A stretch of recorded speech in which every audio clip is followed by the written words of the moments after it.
Audio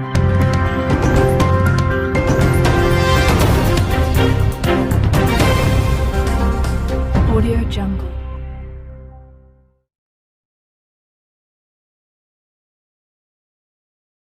नमस्ते। आज महाराष्ट्र राज्य सहकारी निर्माण महासंघ की हमने बैठक इधर आयोजित की है। इधर सब डिस्ट्रिक्ट के हमारे प्रतिनिधि संचालक आए हुए हैं। आपको मालूम है कि महाराष्ट्र में लगभग 1,25,000 गृह निर्माण संस्थाएँ, 1 लाख अपार्टमेंट्स है और ये हमारी संगठन है, ये उसकी रिप्रेजेंटेटिव बॉडी है।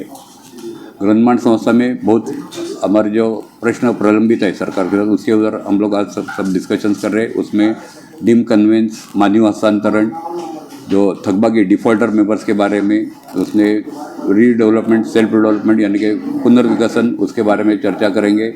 इलेक्शंस, गृह निर्माण संस्था के इलेक्शंस ऑडिट, इसके बारे में चर्चा करेंगे। और जो सरकार के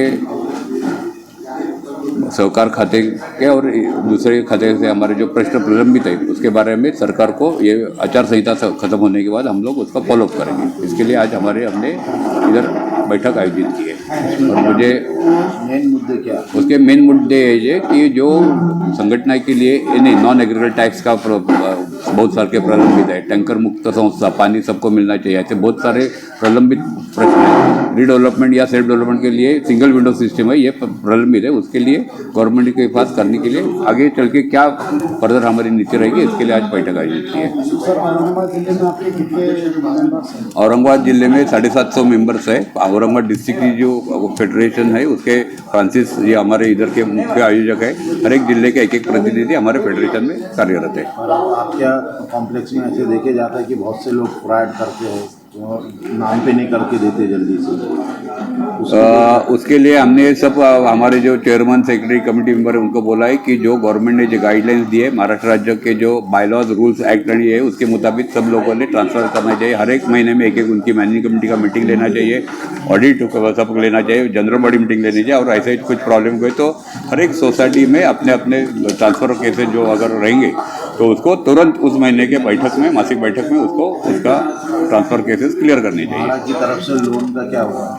माडा की प्रॉब्लम अलग है। आपको मालूम होगा कि माडा और सिडको के प्रॉब्लम अलग अलग है, उसके गाइडलाइंस अलग अलग है। उसके डिपार्टमेंट से भी हमारा लाइसेंसिंग सब चल रहा है, उसके लिए जल्दी उसके सब प्रॉब्लम सॉल्व हो जाएंगे। आज की मीटिंग में कौन कौन? आज के मीटिंग में मैं सुहास पटवर्धन पुणे जिले का अध्यक्ष हूँ और महाराष्ट्र का भी अध्यक्ष हूँ। हमारे रणकंठीवार नागपुर के ये है, हमारे मैडम जयश्री मराठे मैडम धुले से आए हैं। एडवोकेट परब हमारे मुंबई से आए हैं। हमारे श्रीकांत, हमारे MG देशपांडे, मंदोर देशपांडे सब पुणे से आए, अलवानी आए, बहुत सारे डिस्ट्रिक्ट से लोग आए और अब मीटिंग में कई लोग अभी आते रहेंगे, ऑन द वे है। आखिर में आप जनता को क्या आह्वान करेंगे, किस तरह से? हम लोग करेंगे कि सब सोसाइटी में तंटा मुक्त सोसाइटी होनी चाहिए, कौन से झगड़े नहीं होने चाहिए। मैनेजिंग कमेटी का मीटिंग हर महीने में होना चाहिए, उसका मेंटेनेंस सब लोगों ने देना चाहिए, उसकी जिम्मेदारी से काम करना चाहिए। आपकी सोसाइटी में अगर कन्विंस नहीं होगा तो वो करके लेना चाहिए। ड्रीम डेवलपमेंट और सेल्फ डेवलपमेंट कुछ आपके प्रॉब्लम हुए तो फेडरेशन के ये करिए, हम लोग उसके सब मदद करेंगे। धन्यवाद। जय हिंद, जय महाराष्ट्र, जय सहकार। ठीक है, मैं एडवोकेट श्री प्रसाद परब, मैं हाई कोर्ट, सुप्रीम कोर्ट में प्रैक्टिस करते हैं और हम महाराष्ट्र स्टेट फेडरेशन के एक्सपर्ट डायरेक्टर भी हैं। जो डेवलपर की तरफ से मुख्य प्रॉब्लम्स जो होते हैं वो है कि फ्लैट्स को हैंडओवर जब वो करते हैं सब मेंबर्स को, तो हैंडओवर के साथ में वो हैंडओवर प्रक्रिया जो है उसे फॉलो नहीं करते हैं और इस दरम्यान जो डिस्प्यूट खड़े होते हैं वो आगे बढ़ते रहते हैं। Not only hand over of documents, लेकिन लैंड जो होती है वो भी वो ट्रांसफ़र नहीं करते हैं और इसमें डेवलपर्स और फ्लैट परचेसर जो होते हैं इनमें मनमुटाव होते रहता है। कई जगह पे ये कोर्ट केसेस भी चले गए हैं और कोर्ट केसेस बढ़ते बढ़ते आगे चले हाई कोर्ट और सुप्रीम कोर्ट में भी ये मैटर चले गए हैं, प्रलंबित है। तो इसके लिए मोफा जो पहले अपना 1963 का एक्ट था और उसके बाद अभी जो आया हुआ रेरा एक्ट है, ये रेरा एक्ट का थोड़ा सा अध्ययन हर एक फ्लैट परचेसर ने करना थोड़ा अनिवार्य है। इसमें उन्होंने उनके राइट्स दिए गए हैं कि डेवलपर के तरफ से आने वाली ड्यूटीज़ क्या क्या है, ये सारा ये रेरा कायदा में दिया गया है। उदाहरणार्थ जब वो एग्रीमेंट करेंगे तो एग्रीमेंट रजिस्टर्ड करना अनिवार्य है।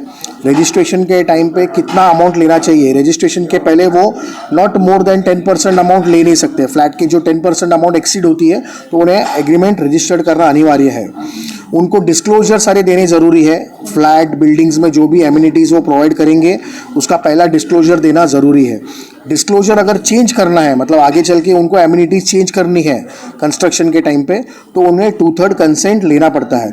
ऐसे सारे ड्यूटीज़ है, लायबिलिटीज़ है, वो रेरा एक्ट ने उन्हें दिए गए हैं। अगर वो टाइमली कंप्लीट नहीं करता है प्रोजेक्ट तो भी रेरा सेक्शन 18 में कहा गया है कि इन्हें आप इंटरेस्ट भी दे सकते हैं। जिन्होंने आपको पैसे दिए हुए हैं उसको अगर डिले होता है कंस्ट्रक्शन कंप्लीशन को तो उनको इंटरेस्ट भी रेरा ये ग्रांट कर देता है। नॉट ओनली दैट, जिनको अगर लगता है कि हम उसमें से पैसे निकाल लेवे, हमको ये प्रोजेक्ट में आगे नहीं बढ़ना है, तो ऐसे अलॉटीज़ को डेवलपर को विथ इंटरेस्ट सारे के सारे पैसे भी पूरे रिटर्न करने की प्रावधान रेरा एक्ट में दी गई है। तो इस तरह से हैंड ओवर ऑफ डॉक्यूमेंट्स की ये बात है। और दूसरी बात है जो उसके बाद जब मेंबर्स आते हैं बिल्डिंग में, संस्था फॉर्म करते हैं, कोऑपरेटिव हाउसिंग सोसाइटी फॉर्म करते हैं, तो उसका मैनेजमेंट भी सही ढंग से होना चाहिए। तो ये अपने इंटरनल सब मेंबर्स का कॉन्ट्रैक्ट हुआ, तो वो कैसे करना है, तो उसके लिए बायलॉस जो दिए गए हैं हमारे कोऑपरेटिव सोसाइटीज़ के, उसका थोड़ा सा फॉलो अध्ययन करना ज़रूरी है। और हम जो ट्रेनिंग प्रोवाइड करते हैं, कोऑपरेटिव एजुकेशन जो प्रोवाइड करते हैं, उस कोऑपरेटिव एजुकेशन के दरम्यान आप एजुकेट होना ज़रूरी है ताकि आपकी बिल्डिंग जो है वो सुस्थिति में रहे और प्रॉपर एडमिनिस्ट्रेशन बनता रहे।